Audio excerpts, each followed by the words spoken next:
কেউ শিল্পী হতে চায়। আমার সেই বন্ধু কিছু একটা হতে চেয়েছিল, কিন্তু কোনো কারণবশত সে সেটা হতে পারেনি। তার স্বপ্ন ভঙ্গ হয়েছে ঠিকই, কিন্তু সে জীবন বিমুখ হয়নি, সে জীবন থেকে মুখ ফিরিয়ে দেয়নি। সে জীবন পথে চলেছে এবং নতুন করে নতুন আলোয় সে জীবনটাকে বাঁচতে পেরেছে। আমার সেই বন্ধু, তার নাম অমল কান্তি। অমল কান্তি আমার বন্ধু। স্কুলে আমরা একসঙ্গে পড়তাম। রোজ দেরি করে ক্লাসে আসতো, পড়া পারত না। শব্দজন জিজ্ঞেস করলে এমন অবাক হয়ে জানালার বাইরের দিকে তাকিয়ে থাকতো যে দেখে ভারী কষ্ট হতো আমাদের। আমরা কেউ মাস্টার হতে চেয়েছিলাম, কেউ ডাক্তার, কেউ উকিল। অমল কান্তি সেসব কিছু হতে চায় না।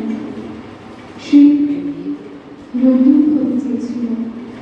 ক্ষান্ত বর্ষ টাকটাকা বিকেলে সে লাজুক রোদ্দুর, জামা জামরুলের পাতায় যা অল্প একটু হাসির মতো লেগে থাকে। আমরা কেউ মাস্টার হয়েছে, কেউ ডাক্তার, কেউ উকিল। অমল কান্তি রোদ্দুর হতে পারেনি। সে এখন অন্ধকার একটা ছাপাখানায় কাজ করে। মাঝে মধ্যে আমার সঙ্গে দেখা করতে আসে, চা খায়, এটা ওটা গল্প করে, তারপর বলে উঠি তাহলে। আমি ওকে দরজা পর্যন্ত এগিয়ে দিয়ে আসি। আমাদের মধ্যে যে এখন মাস্টারি করে, অনায়াসে সে ডাক্তার হতে পারত।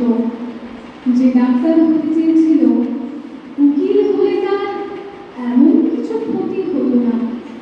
অথচ সকলেরই তো ইচ্ছে পূরণ হলো,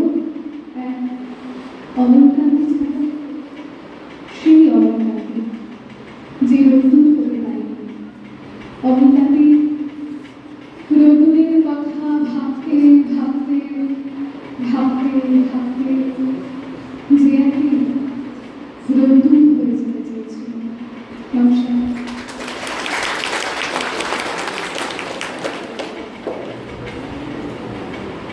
Very good.